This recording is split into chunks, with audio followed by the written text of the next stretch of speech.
The person who hates you most in the world is someone you've tried desperately to please. In 1513, a man named Niccolò Machiavelli was exiled, ruined, and forgotten. He had lost everything: power, prestige, and fortune. And it was in this moment of utter despair that he wrote the most controversial quote in the history of political philosophy: "It is better to be feared than loved." This statement was so shocking that the Catholic Church immediately banned his writings. Kings ordered his books burned in public squares. Why? Because Machiavelli had revealed a truth no one wanted to hear. But here's what's truly disturbing. 500 years later, we live in a society completely obsessed with doing exactly the opposite of what Machiavelli recommended. We've turned the search for approval into a religion, the need to be loved into a psychological epidemic. Have you ever stopped to think about how many hours of your day you spend calculating how your actions will be perceived by others? How many decisions do you avoid making because you're afraid of disappointing someone? How many times have you swallowed your real opinions to maintain superficial harmony? A study by researchers at the University of Michigan revealed something frightening. The average person makes more than 70% of their daily decisions based not on what they actually want or believe, but on what they imagine others will think. 70%.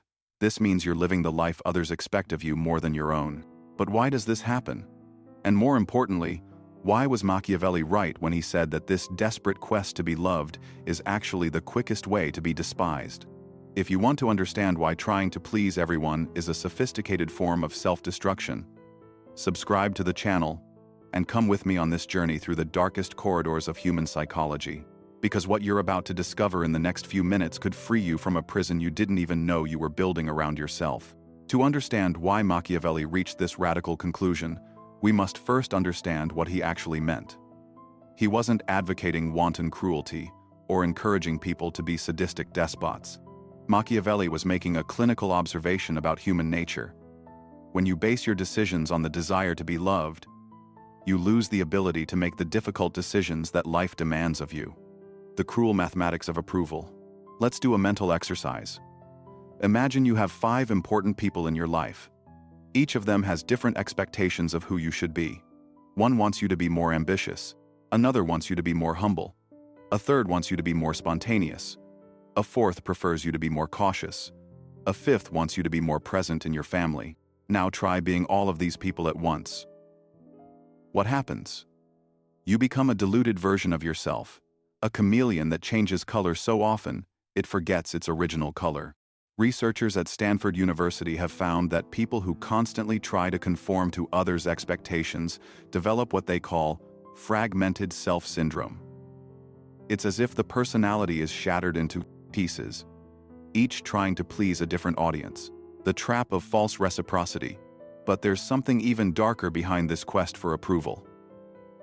Most people believe in a kind of implicit social contract. If I'm nice to everyone, everyone will be nice to me. It's a childish logic, but one that remains at work in the subconscious of most adults. The problem? This contract is unilateral. You're the only one who signed it. Other people have no obligation whatsoever to reciprocate your kindness, your consideration, your sacrifices. In fact, something even more perverse happens. When you try too hard to be loved, you unconsciously communicate that you need other people's approval to feel valuable. And this, paradoxically, makes people value you less. It's like a basic economic principle. What is abundant and available loses value. When you're always available, always agreeing, always trying to please, you become a cheap emotional commodity. But this is just the beginning of the descent into this psychological abyss. The paradox of lost authenticity. Machiavelli observed something that took modern psychology 500 years to confirm. When you try to be loved by everyone, you become genuinely lovable to no one. Because here's what happens on a neurological level when you're constantly in pleaser mode. Your brain starts to prioritize reading other people's reactions over connecting with your own values and desires. A neuroscientist at Harvard University spent 10 years studying the brains of chronic people-pleasers and discovered something shocking. These individuals exhibit reduced activity in the medial prefrontal cortex, the region responsible for self-definition and personal values. In other words, The more you try to please others, the less you know who you really are. It's as if you're erasing your own personality. Neuron by neuron, the tyranny of constant expectation. And here we come to the cruelest aspect of this dynamic. When you establish a pattern of always trying to please people, people begin to expect it from you. Not as a favor, but as a right. You become a prisoner of a persona you created to be accepted. And the most ironic thing? The very people you try to please begin to lose respect for you precisely because you never disappoint them, never challenge them, never say no. Think about it. Do you have more respect for someone who agrees with everything you say? Or for someone who has their own opinions and sometimes disagrees with you? The answer is obvious. But for some reason, when it comes to our own behavior, we completely forget this logic. The hidden cost of the nice guy. Machiavelli identified that there is a brutal psychological cost to constantly trying to be the nice guy. This cost manifests itself in ways most people don't even realize. First, you develop a secret resentment. Because deep down, you know you're constantly betraying yourself.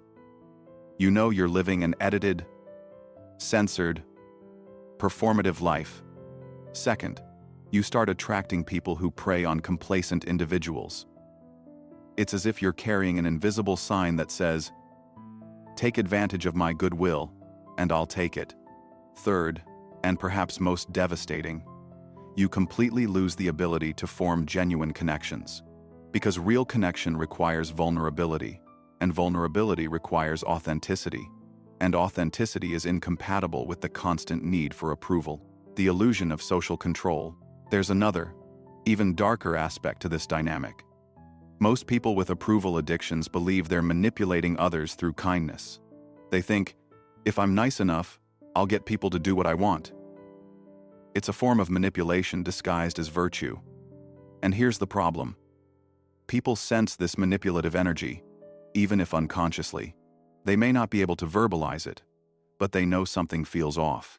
Researchers at Yale University found that people consistently exposed to overly agreeable behavior report feelings of discomfort and distrust, even when they can't explain why. It's as if there's an inauthenticity detector working in the human subconscious. And the more you try to fool it by being artificially nice, the louder the alarm goes off. And what comes next will make you rethink everything you thought you knew about human relationships. The dark philosophy of respect. Now let's get to the heart of Machiavellian philosophy on this topic. When Machiavelli said that it is better to be feared than loved, he was making a crucial distinction that most people misunderstand. He wasn't talking about fear in the sense of terror or physical intimidation. He was talking about the kind of respect that comes when people know you have non-negotiable boundaries, that you have principles for which you're willing to sacrifice social harmony. It's the fear of losing your approval, not the fear of your aggression. It's completely different. An anthropologist at the University of Oxford spent 15 years studying power dynamics across cultures and came to a disturbing conclusion. In every human society, without exception, the people who consistently try to avoid conflict are the first to be sacrificed when resources become scarce. Why? Because they've already demonstrated that they'll accept poor treatment to keep the peace. They've become the easiest targets. The desert island thought experiment. Let's do another mental exercise. Imagine you're stranded on a desert island with 10 other people. Resources are limited. Tensions are high. Difficult decisions must be made about rationing, work, and survival. Now tell me, would you trust those decisions to the person who spends all his time trying to make everyone happy? Or to the person who makes decisions based on what needs to be done, regardless of who will be upset? The answer is obvious. And it reveals something fundamental about human nature that we prefer to ignore in the comfort of modern life. When things get serious, no one wants to be led by a people pleaser. They want someone who will do what needs to be done, even if it means making unpopular decisions. The perverse mathematics of approval. But there's an even crueler irony to this whole story. The more you try to be loved, the less lovable you become. It's like trying to hold sand. The harder you press, the more it slips through your fingers. Because genuine love and respect can't be earned through constant compromise. They're earned through a display of character. And character can only be demonstrated when you're willing to stand up for something, even if it costs you popularity.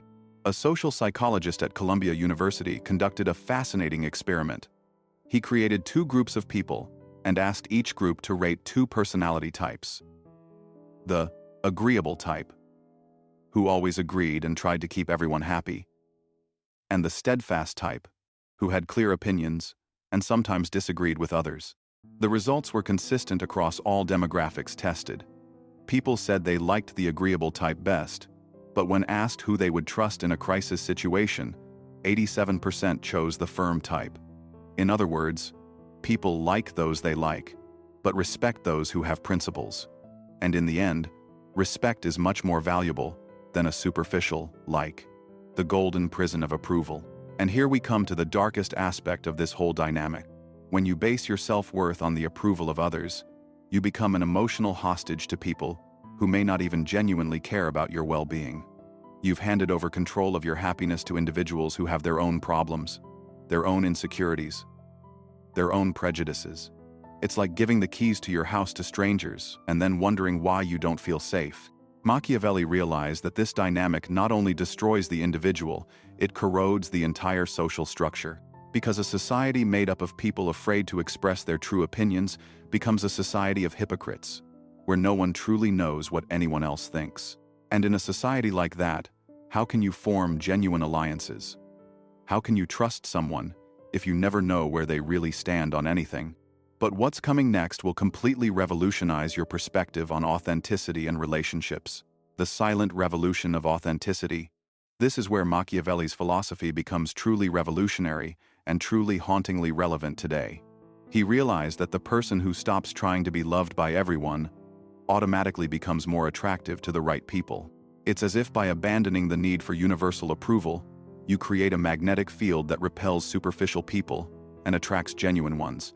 It's no coincidence, it's a direct consequence of you finally becoming a real person, rather than a performance. A sociologist at the University of Chicago spent 20 years studying friendship patterns and discovered something extraordinary. People who are described as authentic by their peers have, on average, 60% fewer social connections than likable people, but report 400% higher levels of relationship satisfaction. Less quantity, much more quality. It's the difference between having 100 superficial acquaintances and having 5 friends who genuinely know you and value you for who you really are. The paradox of personal power. And here we come to the central paradox of Machiavellian philosophy applied to personal life. When you stop trying to control how others perceive you, you gain more real control over your life than you ever had when you were obsessed with approval. Why? Because you can finally make decisions based on your true values, your true goals, and your true vision of how you want to live. Instead of trying to guess what will make others approve of you, it's the difference between being the protagonist of your own story and being an extra in everyone else's story. But there's something even deeper going on here. When you stop needing constant validation from others, you automatically become less predictable, and unpredictable people are intrinsically more interesting, more respected, more valued. The dark freedom of indifference. Machiavelli understood something that took modern therapists centuries to rediscover. Real freedom begins when you accept that some people simply won't like you. And that's not just okay. It's necessary.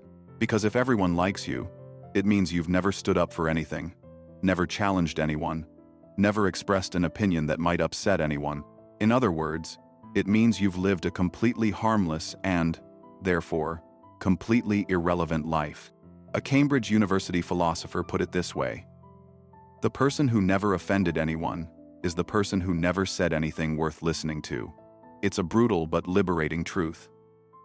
When you accept that being misunderstood, criticized, or even rejected by some people is an inevitable part of living authentically, you free yourself from the paralyzing fear that has kept you trapped in a superficiality.